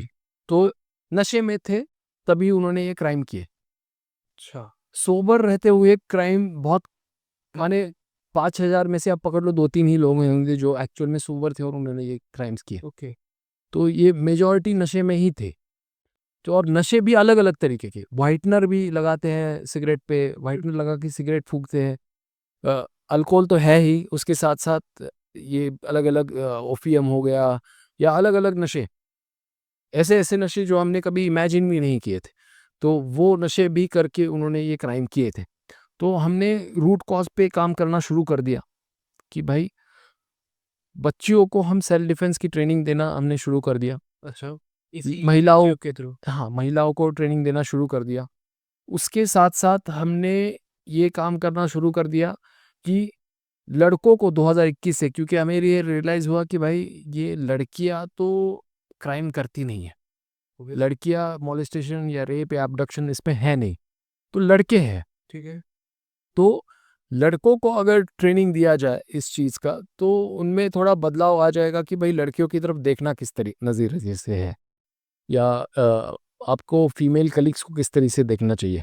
अभी मैंने ये काफ़ी पुणे में और गुरुग्राम में समस्या पाई कि अंडर प्रिविलेज जो स्कूल्स होते थे, जी। वहाँ पे जब 10वीं कक्षा का बच्चा बाहर निकलता था स्कूल से, सेंड ऑफ के दिन पे वो जाके तोड़फोड़ करता था, ट्यूब फोड़ता था स्कूल में, या लेट्स से वो जाता था और बेंच तोड़ के आता था, राइट। तो उसको वो सैडिस्टिक प्लेजर मिलता था। तो वही बच्चा जब बाद में कोई कंपनी में जाके जॉब करता था, वही अपना लैपटॉप चार्जिंग को लगा के जाता था, क्योंकि कंपनी का लैपटॉप हो जाए बर्बाद, मेरा क्या जाता। हाँ, ये कई लोगों में एक रहता है, राइट, मैंने कई जगह देखा। Right, right. तो ये जो चीज़ें हैं ना, उसके बारे में हमने अवेयर करना शुरू कर दिया, और Okay. वो बच्चों को सैडिस्टिक प्लेजर के साथ, जैसे आपने कुछ देर पहले फिलॉसफी की बात की, तो मैं खुद तत्वमसी में बिलीव करता हूँ। मैंने वेदों का, उपनिषद का काफ़ी अध्ययन किया हुआ है। तो तत्वमसी या अहम ब्रह्मास्मि जो आदि शंकराचार्य ने चीज़ बोली, तो एक ही चीज़ है। तो वो ये है कि ब्रह्मांड की जब निर्मिति हुई थी, तो वो जो नाद घूमा था ब्रह्मांड में, वो था ओम, वो बिग बैंग के बाद, ठीक है ना। तो वो ओम से हम सारे बने हैं, राइट। आप हो, ये माइक है, ये मग है, ये बेसिकली हम जो कपड़े पहने हैं वो उसी ओम की क्रिएशन है, राइट। एक ओंकार। एक ओंकार। तो वो जो तत्वमसी है ना, वो उसी की बात करता है कि मैं अगर किसी चीज़ को हार्म कर रहा हूँ, तो वो मैं उसको हार्म नहीं कर रहा हूँ, इवेंचुअली वो उसी ओंकार से बना है जिससे तुम बने हो, इसकी वजह से तुम खुद को ही हार्म कर रहे हो। मतलब आप सनातन फिलोसफी की बात कर रहे हैं। बुद्धिज्म में भी यही है, हाँ, सनातन मतलब राइट। जो करेक्ट, के लिए। करेक्ट। ठीक। तो उस एंशियंट फिलोसफी से हम एक तरीके से कनेक्ट करवा रहे हैं बच्चों को, उसकी जानकारी दे रहे हैं, काफी इंस्पायर्ड हैं आप उससे, और राइट। उसी को फॉलो करवा रहे हैं। हाँ, माने बेसिकली मुस्लिम स्कूल्स में भी हम काफ़ी ट्रेनिंग देते हैं, राइट। तो शायद उनको तत्वमसी ऑफेंसिव लगे, कुन फाया कुन तो वही है, राइट। तो वो चीज़ों को हम बेसिकली उनके हम ट्रेडिशन से कनेक्ट करवा के दे के उनको एक अच्छा ह्यूमन बीइंग किस तरह से बनाया जाए, उस पे फोकस कर रहे हैं। तो एजुकेशन में स्पोर्ट्स में और पॉश में हमारा काम चल रहा है। एजुकेशन के विंग के अंतर्गत ही लीडर्स कनेक्ट फेस्ट हमने किया है, क्योंकि एजुकेटर्स अच्छे लाके एम्पावर करना। अगर कोई बिजनेस आपके साथ जुड़ना चाहे तो कैसे जुड़ेगा? डायरेक्टली हमें कभी भी कॉल करे सर, हमारे अवेलेबल हैं नंबर सारे सोशल मीडिया पे, तो राइट? मैं आपका नंबर उसमें हाँ बिल्कुल डाल सकते हैं, बिल्कुल डाल सकते हैं। सो वो नंबर्स हमारे डाल दीजिए और कनेक्ट करके कर दीजिए। और रजिस्ट्रेशन डिफरेंट डिफरेंट प्लेटफॉर्म्स पे हमारे अवेलेबल है। और आपका मेथड क्या होता है? उनको उनकी कोई एलिजिबिलिटी है? आपको we are the only networking platform हाँ। जहाँ पे हमने कोई एलिजिबिलिटी नहीं रखी है। सो एंटरप्रेन्योर्स और एंटरप्रेन्योर्स दोनों के लिए प्लेटफॉर्म ओपन है अभी। कोई सोलोप्रेन्योर है, सिंगल? वो भी आ सकते हैं। आपको अगर आपके बिजनेस बढ़ाने की चाह है, या आप कहीं पे जॉब कर रहे हैं, आपको आपकी स्किल सेट बढ़ाने की चाह है और कनेक्शंस बढ़ाने की चाह है। जैसे मैं कोई कंपनी में सेल्स के तौर पे सेल्स मैनेजर के तौर पे काम कर रहा हूँ, that is not possible for me in my daily life. अगर मैं सेल्स एग्जीक्यूटिव के तौर पे भी काम कर रहा हूँ, कि मैं एक आईएएस से मिलूँ या आईपीएस से मिलूँ या आर्मी के टॉप ऑफिशियल से मिलूँ, तो उसके लिए ये प्लेटफॉर्म है कि आ जाओ भाई, तुम उनसे कनेक्ट करो, वन टू वन मिलो। ये उसके लिए नॉर्मल जिंदगी में पॉसिबल नहीं है। उनके डिपार्टमेंट को हम तुम्हारे सर्विसेज किस तरीके से दे सकते हो वो बताओ। इसलिए काफ़ी सारे रियल्टर्स के अभी हमारे यहाँ पे सेल्स पर्सन आते हैं, मैनेजर्स आते हैं, उनके मार्केटिंग की टीम के लोग आते हैं, एचआर के लोग आते हैं, जो बिजनेस ओनर्स नहीं है, लेकिन वो एक एंटरप्रेन्योरशिप माइंडसेट लेके आते हैं कि भाई मैं मेरे कंपनी को किस तरह से बड़ा करूं, एट द सेम टाइम मेरी पर्सनल ग्रोथ भी होती है, पर्सनल कनेक्शन भी बनते हैं। तो और इसकी कोई चार्जेस हैं बेसिक? यस, सो जो मेंबरशिप फीस हम लेते हैं, हाँ। वो हम एज अ डोनेशन लेते हैं, जिसका इवेंचुअली हम यूज सोशल कॉजेस के लिए ही कर रहे हैं। तो मैं आपको एक छोटा सा टैक्स बेनिफिट भी देते होंगे? टैक्स बेनिफिट बिल्कुल मिलता है। हम्म। और बेसिकली लीडर्स कनेक्ट फेस्ट शुरू करने से पहले हम लोग कॉमेडियंस को बुलाते थे, सिंगर्स को बुलाते थे। उसके थ्रू जो शो के टिकट के सेल्स के जरिए हम पैसे अंदर लेके आते थे, उसके जरिए हम लोग डोनेशन के पैसे कलेक्ट करवाते थे। हम लोगों ने पहले से ही ये चीज़ फॉलो की है कि कभी हम स्पैम कॉल्स नहीं करते। माने फॉर एग्जांपल आपको कई सारे कॉल एनजीओज की तरफ से आते रहेंगे, जहाँ पे वो बोलते हैं सर ये बच्ची बीमार है, थोड़े डोनेट कर दो ना पैसे। तो हम लोग ये चीज़ नहीं करते, क्योंकि Okay, हम लोगों का बेसिकली फिलॉसफी यही है कि आपको अगर हमारी तरफ से कॉल जा रहा है, तो वो आपके बेनिफिशियल के लिए कॉल जा रहा है। हम हमारे सर्विसेज बेचने के लिए कॉल नहीं कर रहे हैं।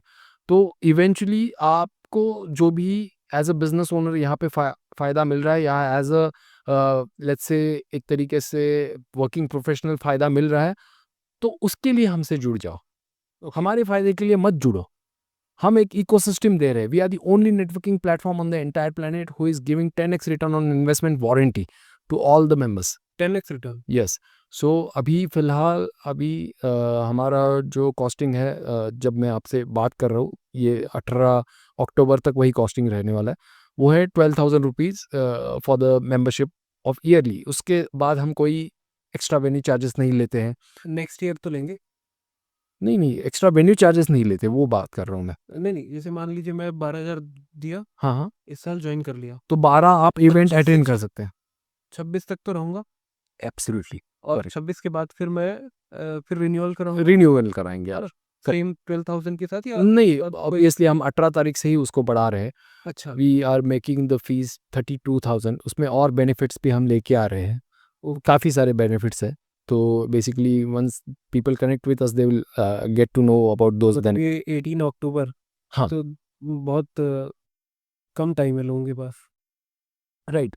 अभी भी 12,000 का जो मेंबरशिप फीस है ना, वो जारी रहने वाला है। अच्छा, वो 12,000 बंद नहीं होने वाला है, लेकिन 32,000 का हम और एक पैकेज लेके आई यार। पैकेज लेके आ रहे हैं, जिसमें और एडिशनल बेनिफिट्स हम लेके आ रहे हैं। सो उसके साथ-साथ वो लोग हमसे जुड़ सकते हैं। Again no venue charges even for those 32,000 guys as well. So काफ़ी सारे बेनिफिट्स हम और लेके 10x रिटर्न तक की बात करें, हाँ, तो उसमें 4 ही कैसे होगा ये? हाँ, उसमें हम और इसकी गारंटी आप कैसे ले? बिल्कुल। क्या? तो क्योंकि मैं सीआईआई के साथ भी जुड़ चुका हूँ काफ़ी सालों से, Confederation of Indian Industries. Okay. Then उसके साथ-साथ जो अमेरिकन नेटवर्किंग प्लेटफ़ॉर्म के साथ मेरा अनुभव रहा है, तो उस सब का निचोड़ लेके आके दो ही कंडीशन हमने ये 10x वारंटी के बारे में लोगों के सामने रखी है। एक कंडीशन ये है कि एटलीस्ट 4 लोगों के साथ, फेलो विजिटर्स के साथ एंड फेलो मेंबर्स के साथ आप 1 to 1 करो इन अ मंथ। ठीक है। बहुत ईजी है, हाँ। राइट? आसानी से हो जाता है। एक दूसरे के बिजनेस को समझो ठीक है। और ये समझो कि किस तरीके से एक दूसरे की मदद कर सकते हो। दूसरी हम जो चीज़ इसमें लेके आ रहे हैं वो माने आपको अगर 10x ROI चाहिए तो वो चीज़ करो कि आप एटलीस्ट एक विजिटर एक मीटिंग में लेके आओ। ठीक है। साल में 12 लेके आओ, 2-3 पकड़ लो आप मीटिंग्स में कोई विजिटर लेके नहीं आए हैं, तो एटलीस्ट अगले मीटिंग में 2 से 3 लाओ। तो आप जब स्किन इन द गेम रखोगे ना, तब हम भी स्किन इन द गेम रख रहे हैं। ओके। तो ये गिव एंड टेक का रिलेशन है, ठीक है इसमें तो। राइट? तो उसमें फ़ायदा उस एंटरप्रेन्योर को ही है, उस बिज़नेस लीडर को ही है। एटलीस्ट साल भर में 12 लोगों को लेके आ चुका रहेगा। करेक्ट। और वो 12 जन जब उसका पावर पॉइंट प्रेजेंटेशन सुनते हैं, क्योंकि we are the only networking platform who are giving opportunity for every business leader to do PowerPoint presentation in every fest of house. तो उससे तो ऑडियो विजुअल इम्पैक्ट पड़ता है। टाइम लिमिट है? मैं 4 मिनट का पावर पॉइंट प्रेजेंटेशन का window दे रहे हैं हम, राइट? ओके। तो बेसिकली उसमें सबसे बेहतरीन बात होती है कि ऑडियो विजुअल इम्पैक्ट होता है। बाकी नेटवर्किंग प्लेटफॉर्म्स पे आपको एलिवेटेड पिच का मौका मिलता है, एक ही जन को पावर पॉइंट प्रेजेंटेशन का मौका मिलता है। आज के डेट में कितने बिजनेसेस आपके साथ जुड़ चुके होंगे? 135 है 135। Business. That's the reason why we are the fastest growing networking platform. कोई दैट्स ग्रेट। क्योंकि वो अमेरिकन नेटवर्किंग प्लेटफॉर्म भी इतना फास्ट ग्रोथ नहीं उसने कोई भी चैप्टर में नहीं किया है इंडिया भर में। So we are already the fastest growing networking platform. Backing में कौन है आपके इतने जल्दी? सो जो बेसिकली बैकिंग में मैं क्रेडिट देना चाहूँगा मेरे ही सेल्स एक्सपीरियंस को। तो जो सेल्स टीम है हमारी, अभी एक छोटा बच्चा जो मैंने, बाकी तो एक्सपीरियंस कैंडिडेट्स को छोड़ ही दे, लेकिन छोटा बच्चा भी जो मेरा इंटर्न के तौर पे काम कर रहा है मेरे यहाँ पे, उसको मैं दुनिया के टॉप सेल्स प्रोफेशनल के सामने खड़ा कर दूँ, मुझे मालूम है कि वो फाड़ देता है and he will eat the power of those guys as well. And मैं इंटर्न की बात कर रहा हूँ, मैं तो बाकी सेल्स टीम के बारे में बात ही नहीं कर रहा हूँ। मैनेजर्स की तो बात ही नहीं है। हाँ, तो वो वही है कि हमारी ट्रेनिंग प्रोसेस बहुत शार्प है, हमारी रिक्रूटमेंट प्रोसेस बहुत तगड़ी है। हमसे बेहतर रिक्रूटमेंट प्रोसेस 2 ही इंस्टीट्यूट्स की है दुनिया भर में। वन इज़ इंडियन आर्मी या इंडियन डिफेंस फोर्सेस कह लीजिए, जहाँ पे अग्निवीर की नई सिस्टम है, जो मैं मानता हूँ कि दुनिया की सबसे बेहतरीन रिक्रूटमेंट प्रोसेस है। And second is decathlon. Okay. Decathlon का रिक्रूटमेंट डे अगर आप कभी एक्सपीरियंस किया है आपने? नहीं। दुनिया का सबसे बेहतरीन प्राइवेट ऑर्गेनाइजेशंस का रिक्रूटमेंट प्रोसेस है वो। अच्छा। सो वह ऑलमोस्ट वो आर्मी की तरह ही है, सीरियसली? राइट? सो डिकैथलॉन में आप अगर कभी भी देखेंगे, डिकैथलॉन के एम्प्लॉयज़ में जितना भूख होता है एंड जितना फायर होता है, कोई भी प्राइवेट इंस्टीट्यूशंस में आपको नहीं मिलेगा। That is why Decathlon never burns the money. Okay. So मतलब ये बिजनेस का एक मूल मंत्र भी है। बिल्कुल। तो गेम से people need to learn. Absolutely. तो मैं मानता हूँ कि हमने जो लीडर्स कनेक्ट फेस्ट के स्पेशली डिपार्टमेंट में रिक्रूटमेंट प्रोसेस रखी है, okay. That is one of the best recruitment process. Okay. Team Decathlon के साथ भी आपके कनेक्शंस हैं या फिर उनके साथ भी वर्क कर रहे हैं आप? नहीं, डिकैथलॉन की रिक्रूटमेंट प्रोसेस ने हमें काफ़ी इंस्पायर किया है। अच्छा, उनके साथ उनका सिर्फ वर्किंग ने अंडरस्टैंड किया हुआ। हाँ, माने मैं वही बता रहा था आपको कि हमारा जो रिक्रूटमेंट प्रोसेस है, I would call it at par with the Indian defence forces and Decathlon. Okay. और अगर मैं ऑर्गेनाइजेशनल कनेक्शन, जैसे आपने सीआईए बताया, तो ऐसी कौन कौन सी बिगर ऑर्गेनाइजेशन है जिनके साथ आपने? पुणे म्यूनिसिपल कॉर्पोरेशन का हमें काफ़ी सपोर्ट है। Okay. Pune municipal corporation care app पे हमारे सारे फेस्ट के 1 लाख लोगों को नोटिफिकेशन जाते हैं। अच्छा। सो उसके साथ साथ मिनिस्ट्री ऑफ एमएसएमई के साथ हम जुड़े हुए हैं। PFTI Progressive Federation of Trade and Industries जो नॉर्थ इंडिया की लीडिंग ट्रेड क्लस्टर है, उसके साथ साथ हमारा जुड़ाव है। तो ये बेसिकली ऑर्गेनाइजेशंस है जिनके इकोसिस्टम का फ़ायदा हम लोगों को पहुंचा रहे हैं। उसके साथ साथ हर एक सिविल सर्वेंट्स के जो डिपार्टमेंट्स हैं, उनके ज़रिए हम उनको फ़ायदा पहुंचा रहे हैं। इंडियन पोस्ट हो, एलआईसी हो, इंडियन रेलवेज़ हो, पुलिस हो, देन उसके साथ साथ इंडियन ब्रॉडकास्टिंग सर्विसेज हो। हमारे लीडर्स कनेक्ट फेस्ट के सारे मेंबर्स को अगर आपको प्रसार भारती पे ऐड डालना है, आकाशवाणी पे हो, सह्याद्री पे हो, डीडी नेशनल पे हो, आपको डिस्काउंट मिलते हैं। और बाकायदा लीगली मिलते हैं। तो मान लीजिए मुझे डालना है तो आपको बाकायदा लीगली डीडीएस कनेक्ट प्लस के साथ जैसे आप जुड़ते हैं तो आपकी मेंबरशिप कार्ड्स पे Sahyadri and Akashvani and DD national हमें भी जुड़ना पड़ेगा क्या? अरे बिल्कुल सर, आपका कभी भी स्वागत है। Thank you. आपको पूरी तरह से उसी तरह से असिस्ट करेंगे जिस तरह से हम बाकी सारे बिजनेस ओनर्स को कर सकते। Thank you sir, thank you. मैंने जिस तरीके से आपके इनिशियल डेज को, फिर आपके साइकोलॉजी को, आपके बिलीफ सिस्टम को, जी। आपने जो जो एडवाइसेस दिए उन सब को अगर मैं कंक्लूड करता हूँ तो मैं वही शब्द बोलूँगा कि तत्त्वमसि ही मुझे समझ में आता है राइट आपसे, आपकी पर्सनालिटी के साथ। राइट और जिस तरीके से आप ऑफ द ग्राउंड है, उसी तरीके से आपने ऑन ग्राउंड भी मेरे जितने भी जो मैंने क्वेश्चंस बॉम्बार्ड किए आपके ऊपर, जी जी आपने उस तरीके से उसके आंसर्स दिए। Right and I feel and I believe कि जिस मंशा के साथ और जिस इंटेंट, क्योंकि इंटेंट बहुत मैटर करता है, राइट मेरी नज़र में अगर मैं इन्फ्लुएंस को और परसुएशन को एक बात बोलूं, तो influence is not what you से। ठीक है, इन्फ्लुएंस वो नहीं है जो हम एक बातों में या कुछ कह देते हैं। Influence is what people feel when you are done with, अगर मैं बोलूं तो when you are done with speaking. Right ठीक है, राइट तो इन्फ्लुएंस मेरी नज़र में वो एक ऐसा पॉइंट है। मैं आपको as a bigger influential person के रूप में देखता हूँ। और जिस तरीके से आप अपने सिस्टम को, अपने इकोसिस्टम को क्रिएट कर रहे हैं और अपने इस इकोसिस्टम में इतनी अच्छी organisation within very short span of time, मैं शॉर्ट स्पैन, हाँ 10 महीने का तो काफ़ी छोटा ही टाइम पीरियड है। हाँ, और सोशल इम्पैक्ट में आपने जो 5 से 6 साल, 6 साल का जो आपने वर्क किया हुआ है, राइट तो ये बहुत ही बेनिफिशियल है। और इसका जो मुझे जो ग्रोथ दिखता है, मैं एक ऐसी पर्सनालिटी के साथ आज बैठा हूँ जो मुझे फर्दर आज से एक समय बाद, एक गुड टाइम के बाद, मैं उनको एक बहुत टॉप पोजीशन पे और बहुत बड़ी जगह पे देख रहा हूँ। सब मेरा बिलीव ये है कि एक दूसरे को मदद करो और एक दूसरे को साथ लेके जाओ। अभी फॉर एग्जांपल मैं आपको बता दूं, हम लोग काफ़ी टाइम स्पेंड करती है यंगर जनरेशन, वो बॉलीवुड के बॉलीवुड कहना उचित नहीं है लेकिन ओवरऑल ग्लैम इंडस्ट्री के लोगों को फॉलो करने में, उनके वीडियोस शेयर करने में, उनके गाने शेयर करने में, उनके वीडियोस लाइक वगैरह करने में, राइट। सो क्या वो लोग आपको जानते भी है? नहीं। करेक्ट। तो एक दूसरे की लीडर्स कनेक्ट फेस्ट की इवेंचुअली मंशा क्या थी कि एक दूसरे की मदद करो, हैंड होल्डिंग करो, हाँ। और वो लोगों को मदद करो, उनके वीडियोस शेयर करो, उनके फोटोग्राफ्स को लाइक करो जो तुम्हें जानते हो, और उसको एक तरीके से बढ़ावा मिले हाँ, कि भाई वो अच्छा काम कर रहा है, उनको अच्छा काम करने में। प्रमोशन दो तो किसी सही पर्सन को दो, करेक्ट और हेल्प करो तो किसी सही को करो। Correct correct.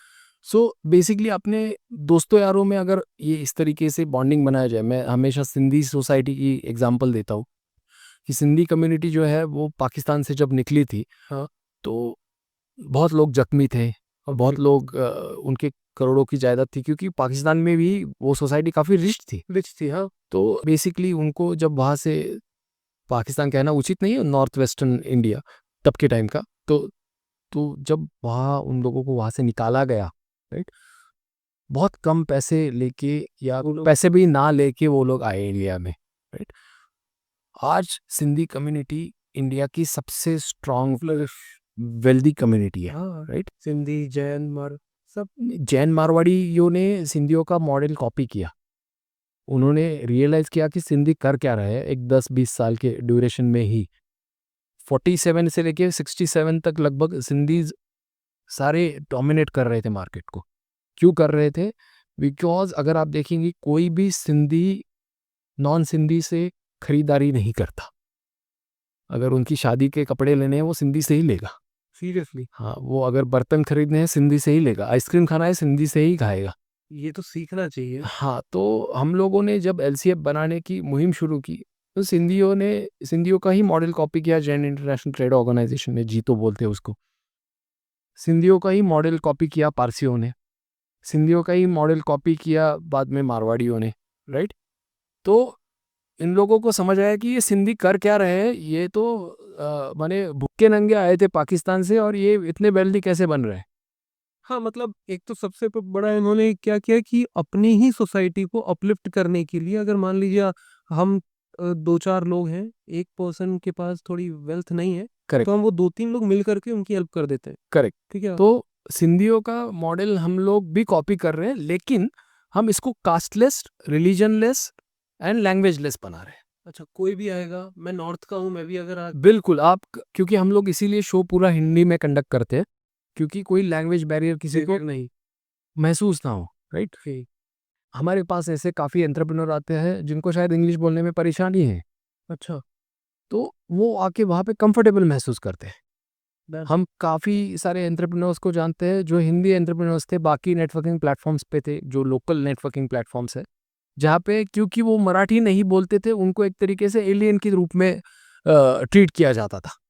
एक और पॉइंट है जो मेरे मन में आ रहा है कि मैंने जो एक एक्स अमाउंट दिया आपको आपकी एनजीओ को, जी। क्या मेरे को साल भर और बीच-बीच में कुछ टॉप अप या नहीं, बिल्कुल बेनिफिट्स आपको देने होंगे? 1 रुपया भी स्पेंड नहीं करना पड़ेगा। तो वो जो आपने अमाउंट दिया हुआ है, that will take care of all the things which we have given you in writing.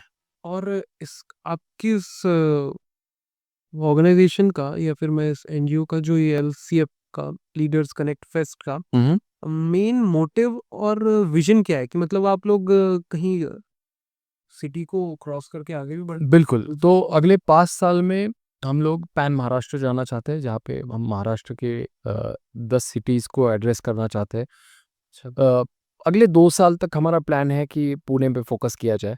अच्छा, तो पुणे में अलग-अलग चैप्टर्स हम बनाना चाहते हैं इसके। इसके बाद हमारा प्लान है वेस्टर्न इंडिया का, Gujarat, Maharashtra and Goa and western part of the Karnataka. Then उसके बाद साउथ इंडिया, देन उसके बाद आप कह सकते हैं कि पैन इंडिया जाना चाहते हैं। सो अगले 10 साल में हम लोगों का पैन इंडिया विज़न है। ओके, तो दैट्स ग्रेट। या तो उसके लिए हमारा कंटिन्यूअस रिक्रूटमेंट भी प्रोसेस शुरू है एंड इनफैक्ट मैं कैंडिडेट्स को भी अपील करना चाहूँगा, जी, if you want to have amazing stipends, amazing salaries, amazing incentives, okay, approach us. Seriously? So please हमें अप्रोच कीजिए, हम लोग टीम रेगुलरली बढ़ा रहे हैं, रोज़ हमारे यहाँ पे इंटरव्यू चल रहे हैं ओके, एंड रोज़ हमारी हम टीम एक्सपांड कर रहे हैं। आपको अगर ईमेल करना होगा, अगर किसी को support@empoweringSocialWelfare.in पे ईमेल कीजिए। ठीक, आपके resumes along with the updated resumes along with the cover letter भेज दीजिए। वहाँ पे बाकायदा मेंशन कीजिए कि क्यों हम आपको रिक्रूट करें और क्यों आप हमारे ऑर्गेनाइजेशन के लिए, ये लीडर्स कनेक्ट फेस्ट के प्लेटफॉर्म के लिए यूज़फुल रहेंगे और ज़रूर आपका स्वागत है। हम लोग अमेजिंग टैलेंट की तलाश में हैं। फिलहाल हम उस स्थिति में शायद नहीं हैं कि आईआईटीएन्स और आईआईएमियंस को हम अफ़ोर्ड कर पाएँ। लेकिन ज़रूर हम फ्यूचर में मेरे ख़्याल से 2 से 3 साल में उतने कैपेबल भी हो जाएँगे, आईआईटीएन्स एंड आईआईएम्स के कैंडिडेट्स का भी स्वागत हम कर सकेंगे। ओके, हैविंग सेड दैट, अभी जितने भी 20 स्कूल्स के इंजीनियरिंग के कैंडिडेट्स हैं, सारे जन अंडरग्रेड्स हो या मास्टर्स परस्यू कर रहे हो या अभी पास आउट है, शायद जॉब की तलाश में है या ऑलरेडी एक्सपीरियंस्ड है, नई कुछ अपॉर्चुनिटी चाहते हैं, जी, अच्छे सैलरी पे, अच्छे स्टाइपेंड के साथ एंड उसके साथ-साथ अच्छे इंसेंटिव्स के साथ, best incentives in the market के साथ हम आपका स्वागत करने के लिए पूरी तरह से तैयार हैं। सर मेरे माइंड में एक क्वेश्चन है जी सर। कि आपको इस जर्नी में जी, एक सबसे बड़ी जो स्पॉन्सरशिप है जी, किसी कंपनी से, जी। वो क्या मिली थी और किस तरीके से, उसको अगर थोड़ा एक्सप्लेन करेंगे तो ज़्यादा अच्छा रहेगा, क्योंकि सो हर पर्सन का एक माइलस्टोन होता है and you have achieve that, right, तो वो ज़्यादा अच्छा रहता है लोगों राइट, की राइट, तरफ के राइट। लिए। तो पेरिनियल टेक्नोलॉजी हमें कॉन्स्टेंटली सपोर्ट कर रही है in terms of sponsorship, in terms of taking care of the expenses of the event Which and company fest. name? Perennial Technology जो एशिया की लीडिंग जेनसेट ऑर्गेनाइजेशन है, इसमें एक ऑनलाइन बेटिंग ऐप जो famous था, काफ़ी सारे सेलिब्रिटीज़ इसकी ऐड कर रहे थे। ओके, उसने जो फेमस एक एप्लीकेशन था। फेमस एप्लीकेशन जो बेसिकली आपको अ, क्रिकेट टीम, फुटबॉल टीम बनाने के लिए बोलता था, समझ गया सर, राइट? नाम तो मिलेगी बट बिल्कुल, बिल्कुल। मैं तो उनके साथ हमारा बाकायदा एमओयू हुआ था, जहाँ पे हमें बाकायदा 2 करोड़ रुपए की स्पॉन्सरशिप मिल रही थी टू ये एक्सपांड एलसीएफ एंड अभी वो स्पॉन्सरशिप कोई टर्म्स एंड कंडीशन थे? टर्म्स एंड कंडीशंस ये थे सर कि बेसिकली अगर वो फाइनेंशियल कंडीशन में ना रहे कि वो स्पॉन्सरशिप अलॉट करने की, तो वो नहीं दे सकते। तो ये बेसिकली एक टर्म्स थी कि ये मेरे पास पैसा है तो मैं नहीं दे हाँ, या बेसिकली एक्ट ऑफ गॉड कुछ हो जाए तो उसकी वजह से ना हो सके, राइट? तो अभी ये काफ़ी अनफॉर्चुनेट चीज़ है कि जो ऑर्गेनाइजेशन की बात कर रहा हूँ, पुणे में मैं जानता हूँ कि उनके 450 एम्प्लॉयज़ थे। यहीं पे नियर बाय एक आईटी पार्क है, तो हमारे ही ये स्टूडियो के नियर बाय।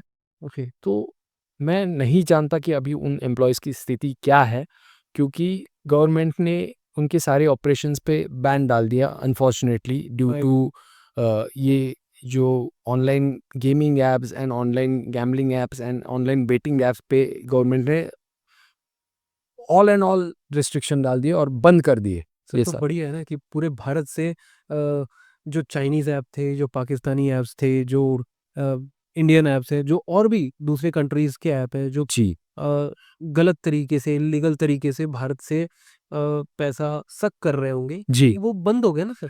सर, अभी इसमें जो मेरा पर्सपेक्टिव वो ये है कि जिसको गैम्बलिंग करना है, जिसको ऑनलाइन गेमिंग करना है, वो तो कर ही रहा है। वो वो अभी कैसे? इल्लीगल तरीके से कर रहा है। जो डार्क इंटरनेट होता है जहाँ पे पाकिस्तानी एंड चाइनीज़ आपको सोर्सेस अवेलेबल है, वो सोर्सेस के थ्रू आज भी जिसको सट्टा लगाना है वो लगा ही रहा है। अच्छा, मतलब ये बंद गैम्बलिंग नहीं बंद नहीं हुआ हुई। है। इनफैक्ट जो गवर्नमेंट को लीगल तरीके से इसका जीएसटी मिल रहा था, वो बंद हो गया।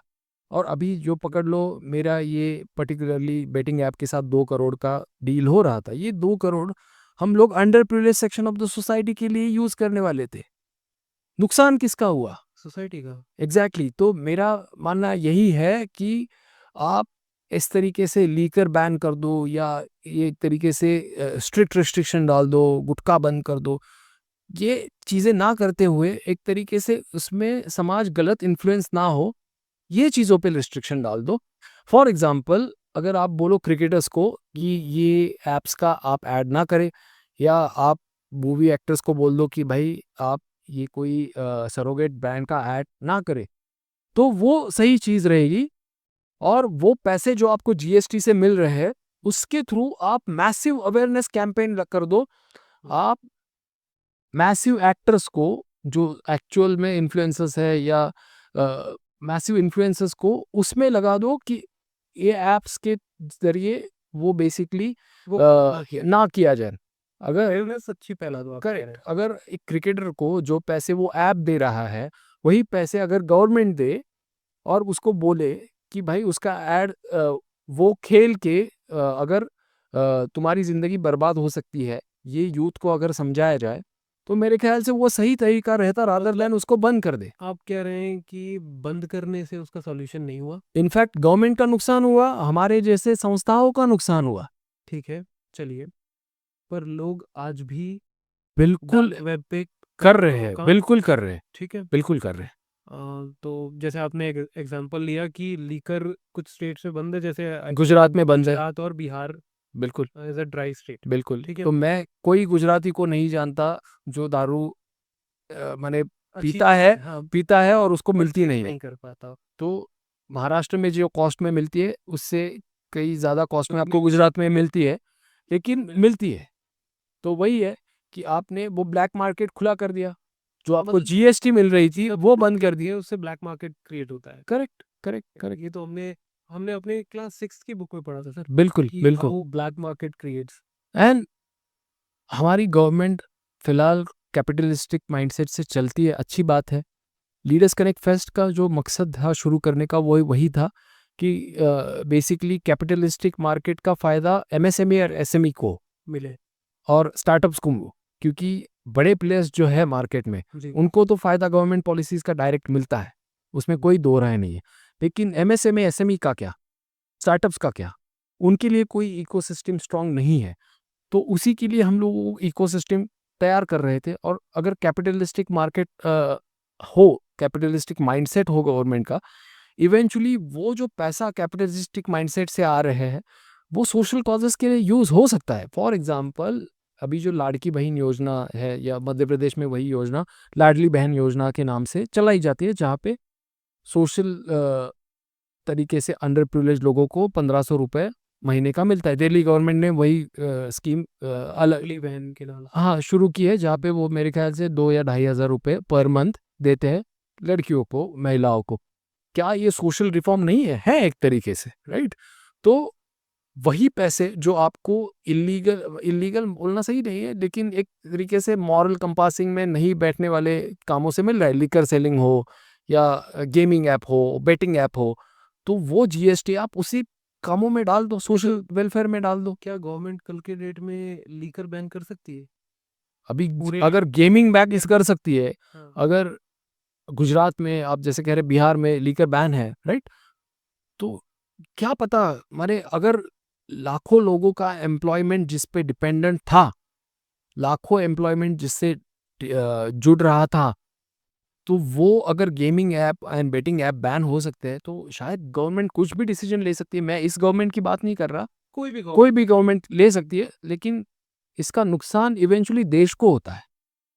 तो थोड़ा गवर्नमेंट को इसके बारे में सोचना चाहिए कि ये चीज़ें करने से पहले बेहतर है कि आप एक होलिस्टिक अप्रोच रखें और वो पैसा जो आ रहा है टैक्स के रूप में उसका बेहतर यूज़ किया जाए और उसका अवेयरनेस के लिए यूज़ किया जाए। अकाउंटेबिलिटी ज़्यादा अच्छी हो। हाँ, right.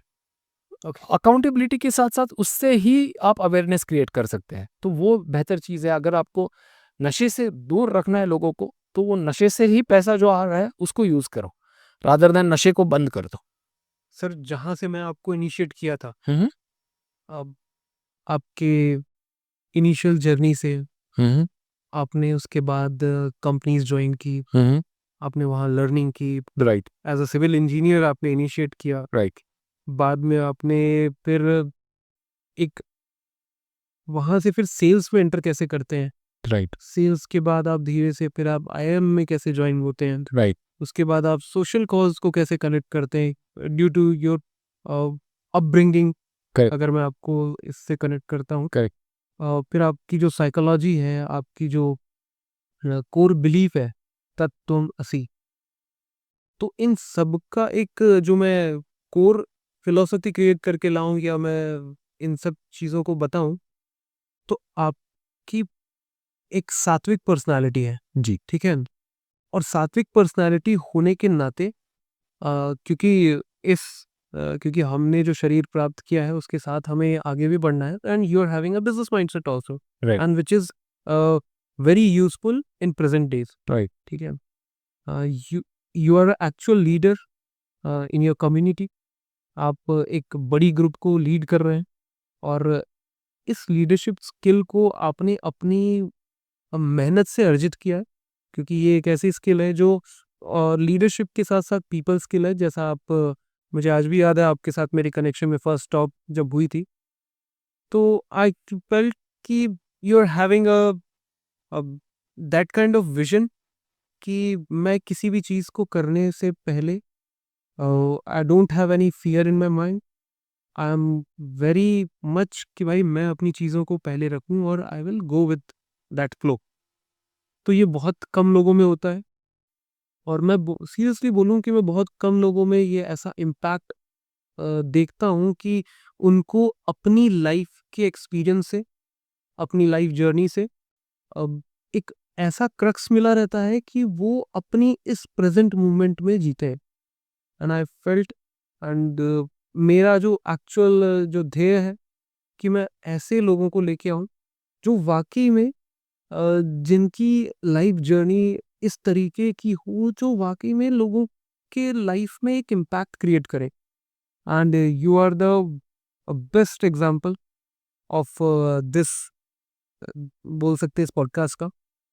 So I thank you sir, and thanks for coming, कि आपने अपना एक करीब करीब एक बड़ा समय दिया, ठीक है? मैं तो लंबा ही समय बोलूँगा, जिस तरीके से आपने हमारे साथ कोऑपरेट किया, जिस तरीके से आपने हर चीज़ों को अंडरस्टैंड करते हुए आप मेरे साथ टिल बने हुए हैं, और मैं गारंटी लेता हूँ क्योंकि इस चैनल के थ्रू इस तरीके से we made a very close connect with you, with my team, और मैं इस कनेक्शन को आगे फर्दर भी जारी रखना चाहते बिल्कुल हो आपके बिल्कुल, साथ? ये तो लाइफ लॉन्ग कनेक्शन हो गया सर। तो आपका जो इनिशिएटिव है मैंने देखा, ये आपका जो पर्सनल इनिशिएटिव है आपली शाला वगैरह, जी, मुझे बहुत अच्छा लगा कि आप स्कूल्स के साथ काम कर रहे हैं। सो एनजीओज के साथ जो हम लोग अंडर प्रिविलेज्ड स्कूल्स के लिए काम कर रहे हैं, तो उसमें भी हम डेफिनेटली कनेक्ट करेंगे।